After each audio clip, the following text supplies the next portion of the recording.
अंदर आ जाओ, धमकी दे रहे हैं क्या मेरे को? ठोका कितना करनी चाहते हैं अंदर? ये तो नरेंद्र सिंह की दूसरी बात की वर्दी का है, क्वांटिटी हो गई, इनकी वर्दी नहीं है। तुम कौन होते हो? मैं नागरिक होने के नाते मेरे पास अधिकार है इनको पूछने का। क्वांटिटी हो गई इनके पास, है ही नहीं, वर्दी नहीं है, और ऊपर से बयान लोड ले रहे हैं बिना वर्दी के। तेरा खोपड़ा खराब है क्या? पहले तो मैं तमीज 2 मिनट में सिखा दूंगा तेरे को। कैसे क्या सिखा दोगे? पहले तो आप तमीज से बात करो सर। तू पूछेगा वर्दी कौन पहनेगा, नहीं पहले पूछेगा। तमीज से बात करो, तू तराके से बात मत करो मेरे से। बेटा अंदर लो, अंदर लो, 105 मत करो। अरे दादा जोश आ गया है। आप आरोपी अरेस्ट नहीं कर रहे हो, मेरे ऊपर हाथ उठा रहे हो ऊपर से। एक ऊपर का क्या कर दिया मैंने वो लिखा है, बकवास मत कर तू। मैंने क्या बोला? तेरा बात नहीं। आज चली बात। ये मारपीट गलत मैंने कर रहा किसके? कौन वीडियो बनाएगा यार थाने में? दिमाग खराब है क्या? वीडियो ये कैसे किस टाइप से बात कर रहा है? क्या मैंने क्या बोला आपको? मैं ये कह रहा हूँ किसके आप कहना आप कौन होते पूछने वाले?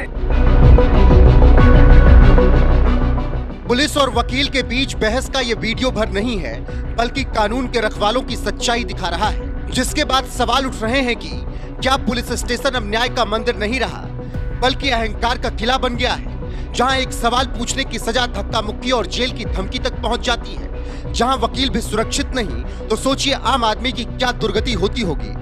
ये दृश्य राजस्थान के जोधपुर के गुड़ी भक्तासनी थाना क्षेत्र का है, जहां एक थाना प्रभारी और वकील के बीच जमकर तीखी बहस हो गई। इस घटना को लेकर अब बवाल खड़ा हो गया है और सोशल मीडिया पर वीडियो जमकर वायरल है। मामला बस इतना भर था कि पुलिस एक दुष्कर्म पीड़िता का बयान ले रही थी, लेकिन आरोप है कि बयान लेने वाला पुलिसकर्मी बिना वर्दी के था, जिस पर वकील भरत सिंह राठौर ने सवाल उठाया तो थाना प्रभारी ने अपना रौब छाड़ दिया। बहसबाजी के दौरान मामला यहां तक पहुंच गया कि थानेदार साहब ने वकील को धक्का मारते हुए कहा, बंद करो इसे, 151 के तहत सारी वकालत निकल जाएगी। बेटा अंदर लो, 105 मत करो। दादा जोश आ गया है। ये घटना कोई इत्तेफाक नहीं है, बल्कि पुलिसिया तंत्र के रौब की जड़ों का नमूना दर्शाती है, जहां एसएचओ जैसे अधिकारी जो जनता के सेवक होने चाहिए खुद को राजा समझ बैठते हैं, और रौब इतना कि वकील तक को धमकाकर 151 में बंद करने पर आतुर हैं। वहीं जब महिला वकील ने बीच बचाव किया तो उसे भी साहब धमकाने लगे। कौन वीडियो बनाएगा यार थाने में? दिमाग खराब है क्या? वीडियो सोचिए अगर एक सवाल पर वकील को 151 की धारा में बिठाया जा सकता है तो आम जनता का क्या हाल किया जाता होगा। अगर कानून के जानकारों का ऐसा हाल है तो फिर आम लोगों की तो कोई हैसियत ही नहीं। वहीं ये कोई पहली घटना नहीं है, इससे पहले भी इस तरह के वाकये सामने आते रहे हैं। कभी थाने में आर्मी जवान के साथ बदसलूकी की जाती है तो कभी जवानों के परिवारों की सुनवाई नहीं होती, और अब कानून के जानकार वकीलों को भी पुलिस धमका रही है, जिसके बाद वकीलों ने विरोध प्रदर्शन शुरू कर दिया है। वहीं इस घटना पर हाईकोर्ट ने स्वतः संज्ञान लेते हुए रिपोर्ट तलब की तो एसपी ने एसएचओ को सस्पेंड कर दिया।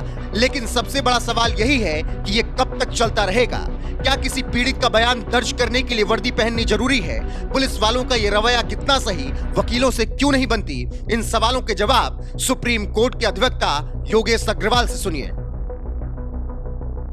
सर, क्या किसी पीड़ित का बयान दर्ज करने के लिए वर्दी में होना जरूरी होता है?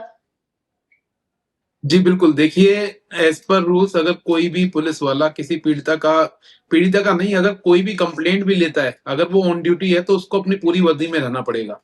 इनफैक्ट उसकी नेम प्लेट भी उसके सामने होनी चाहिए कि किस पुलिस वाले से कौन पर्सन बात कर रहा है। तो एज पर पुलिस गाइडलाइंस अगर कोई भी पुलिस ऑफिसर ऑन ड्यूटी पे है तो वो अपनी पूरी वर्दी में होना चाहिए। और इस मामले में तो वो पीड़िता का बयान दर्ज कर रहे हैं। अब मान लीजिए अगर कोई बयान दर्ज कराया जा रहा है और पीड़िता को यही नहीं मालूम है कि वो पुलिस ऑफिसर है या नहीं है। किसी पुलिस ऑफिसर की पहचान कैसे होती है? उसकी वर्दी से होती है, उसकी नेम प्लेट से होती है, और साथ में उसका जो एक पुलिस का नंबर दिया होता है, उनकी बेल्ट पे जो लिखा होता है, उससे पता लगता है।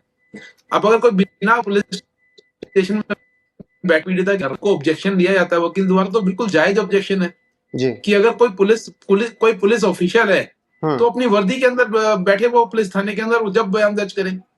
तो देखिए, ये जो पूरा ऑब्जेक्शन लिया गया है, पूरे तरीके से ठीक तरीके से ऑब्जेक्शन लिया गया है, और ये कोई पहली बार नहीं है जहां पर पुलिस वाले वकीलों के साथ बदतमीजी करते हैं। पहले भी ऐसे बहुत सारे वाकयात हुए हैं जहां पर पुलिस वालों ने बदतमीजियां करी हैं वकीलों के साथ। सर लेकिन 151 के तहत बैठाना क्या सही था वकील भरत सिंह राठौर को? देखो 151 जो सीआरपीसी का सेक्शन है वो ये कहता है कि पीस मेंटेन करने के लिए अगर कोई किसी की ऑफिशियल ड्यूटी जी। पे हो, जैसे वहां बैठ करके उनको इंस्ट्रक्शन दे रहे थे कि आप अपनी वर्दी पहनो, तो एक तरीके से धमकी दी कि हम आपको हमारी ड्यूटी में ऑब्स्ट्रक्ट करने के उसके अंदर आपको अरेस्ट कर लेंगे। तो ये देखिए ये कार्रवाई बनती नहीं है। किसी भी स्टेशन के जी। अंदर किसी भी पर्सन के जाने से रोक टोक नहीं हो सकती। सबसे पहली बात तो अगर वो बोलते हैं कि हमें कार्य में बाधा डाल रहे थे, तो वहां पर वकील गए हैं वो अपनी पीड़िता के साथ उसके बयान दर्ज कराने के लिए गए हैं, या जिस भी तरफ से वो आए हैं वो वहां पर असिस्ट करने के लिए पहुंचे हैं। वकील कभी भी अगर थाने में जाता है तो वो वहां पर मुद्दई को असिस्ट करने के लिए जाता है। तो यहाँ पर पहली बात तो कोई उनके काम में बाधा नहीं डाल रहा है। और अगर कोई इनको कानून बता रहा है, क्योंकि पुलिस वालों की समस्या यही है, उनको कानून बताया जाता है तो उनको तकलीफ होती है, वो कानून को तोड़कर काम करते हैं। अभी सुप्रीम कोर्ट ने भी ऐसी बहुत सारी जजमेंट पास करी है जहां पर ये बोला है कि सभी थानों के अंदर सीसीटीवी कैमरे होने चाहिए। क्यों बोला जा रहा है सीसीटीवी कैमरे लगाने के लिए? ताकि इनकी मनमानी रुक जाए। पुलिस वाले हमेशा से ही थानों में बैठ करके अपनी मनमानी करते हैं, वो कानून को ताक पे रखते हैं, और जब उनकी बातें पकड़ी जाती हैं तो वो इस तरह की धमकियां देते हैं। सर वही मैं कह रहा हूं कि वकील ने जो सवाल किए पुलिस वालों से कि जी मेरी क्या गलती है, मुझे क्यों अंदर कर रहे हो, मैं एक नागरिक होने के नाते भी सवाल पूछ सकता हूं, और ऐसे में जब पुलिस वालों ने जवाब दिया तू कौन होता है पूछने वाला, और तू पूछेगा कि वर्दी कौन पहनेगा कौन नहीं, तो इस बहस को देखने और सुनने के बाद आपको क्या नजर आया, कौन यहां पर आपको गलत दिख रहा है? देखो गलत तो पूरे तरीके से पुलिस वाले ही हैं इस मामले में। क्योंकि अगर पुलिस थाने के अंदर कोई इलीगल कार्यवाही वो कर रहे हैं, इलीगल तरीके से बिना वर्दी पहने अगर बयान दर्ज कर रहे हैं, और वहां पर अगर उनको ये काम करने से रोका जाता है या उनको बताया जाता है कानून क्या है, तो उस पर पे वो अपना आवेश में आकर के इस तरह के बयान देते हैं, हम आपको बंद कर देंगे, आपको अंदर कर देंगे। तो ये चीजें तो पूरे तरीके से उनको बताती है कि ये कहीं ना कहीं वो अपने झूठ को छुपाने के लिए पूरे वहां पर वकीलों को धमकाने की कोशिश कर रहे हैं। ये पावर गेम है रोहित जी, समझिए। पूरे तरीके से पुलिस जब उनको पता लगता है कि यहाँ पर वकील आ गए हैं और वकील यहाँ पर आकर के कानून बताएंगे, क्योंकि आम नागरिक को तो कानून का मालूम नहीं है, वो तो थाने में जाता है। हमने रोज ऐसे मामले देखते हैं जब लोग अपनी कंप्लेंट लेकर के जाते हैं, कंप्लेंट लेने से मना कर देते हैं पुलिस वाले। वो कहते हैं हम कंप्लेंट नहीं लेंगे। अरे भैया आपका काम है कंप्लेंट रिसीव करो और उसके ऊपर कार्रवाई करो, लेने से कैसे मना कर सकते हो कंप्लेंट?